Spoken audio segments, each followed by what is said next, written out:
a couple of other things. Earlier today, Kevin Ioli said that you've confirmed Khamzat Chimaev will be fighting Gerald Meerschaert here in Vegas, and then again Damian Maia here in Vegas. How come he's not fighting in Fight Island? I don't know how that played out, but that's how we're doing it. I don't know.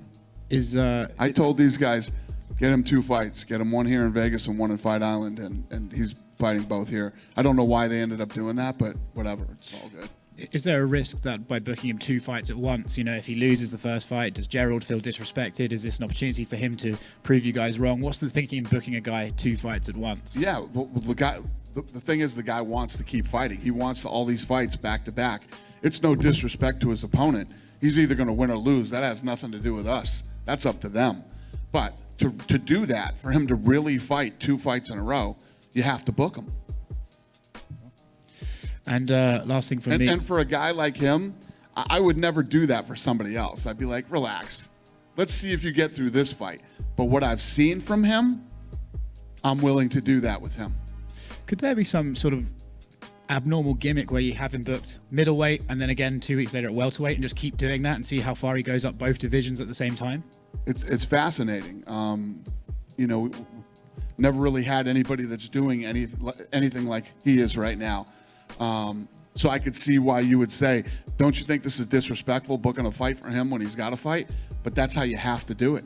It's interesting. I like it, and I've never had a guy like this, so it's fun. I'll play this game with him. I after what I saw in his first 2 fights, fought real guys, man. He didn't fight chumps. This isn't a guy that's blew through a couple of setup fights. He beat real people, man, and I'm going to see how it plays out.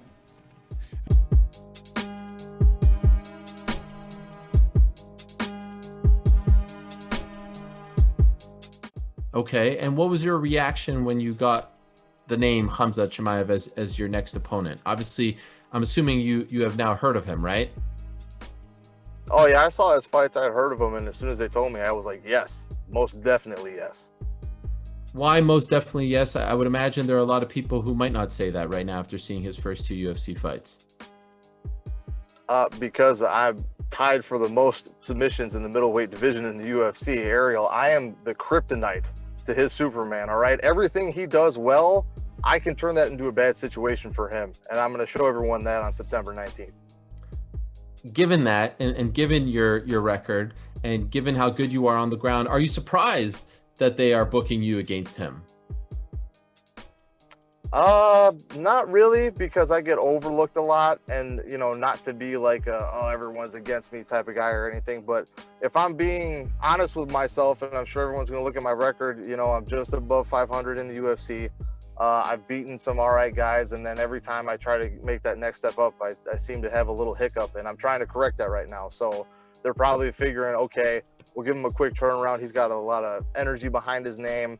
This guy will be a decent test, but he should be okay. And then we're going to try and force him onto some bigger name after this. Yeah, so it's very interesting, because if you were just looking at this fight in a vacuum, given his first 2 opponents and now given you and where you're at, it kind of makes sense. Like there's a natural progression there, right? I feel like they're kind of moving him along the right way.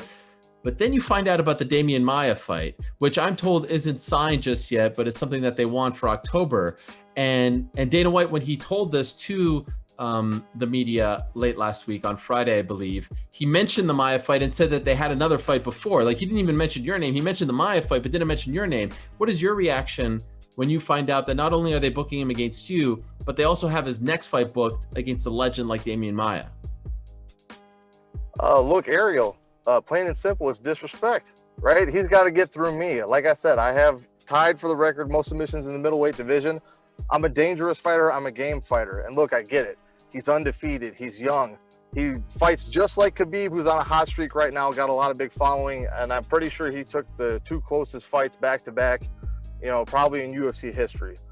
A lot of steam coming in behind his name. But you know what? If you want to root for, and this is the thing, I'm not undefeated, right? Like I said, I'm not going to be the blue chip prospect. But you know what I can do? I can be the miracle on ice. I can be Cinderella Man. If you want to watch somebody that's scratched and clawed their way to get where they're at, then watch me. I got the blood, sweat, and under my fingernails just from trying to fight my way back in it. And let me tell you something, Ariel. All these young kids coming up that think they can get by with 8 perfect wins like that, it's not going to happen. Look, he has never met resistance in any of his UFC fights. Every time he goes out there, he just runs right through people. What's going to happen when Khamzat runs into somebody that doesn't do exactly what he wants? What's going to happen when he tries to play out his game plan and what he wants to do turns into a nightmare? And that's what we're going to find out.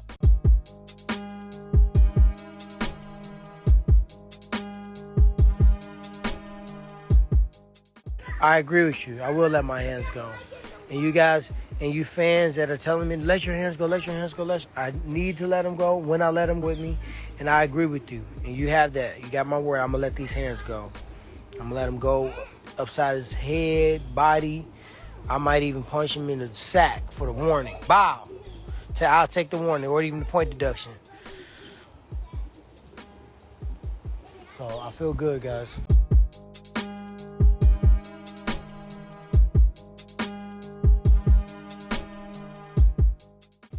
And last thing for me, earlier this week, report from Errol Houani at ESPN that Nick Diaz is back in shape, did a 14-week sort of camp and is looking to return. His manager says he definitely wants to fight again. Have you heard or spoken to Nick Diaz or anyone in his team?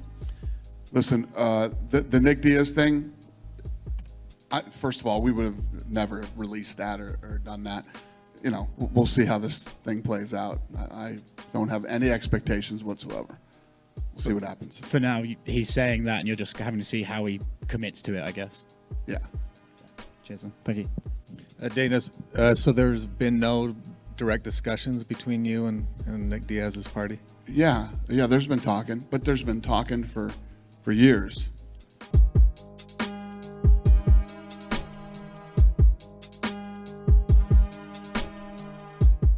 Take on since you're coming back to the middleweight division. First, you have a couple things real fast. So what's your take on since you're coming back to the middleweight division? First, do you have anyone you're eyeing at all, or you're just coming back? And then what do you think about Stylebender versus Costa? That fight, like break that fight down.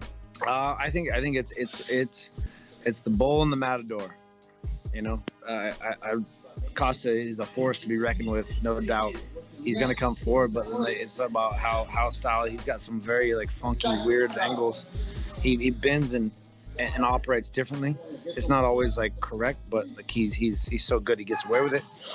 So can he avoid those big shots and can Costa land? I don't know, man. It is that 50-50 kind of fight. I think either one can take it. Are you excited to jump back in? I am, man. I am.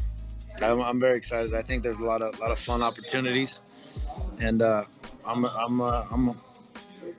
curious to get health. I want to get healthy. And then I want to test myself. I want to push myself, and I see a lot of good opportunities to where I can go back to being myself.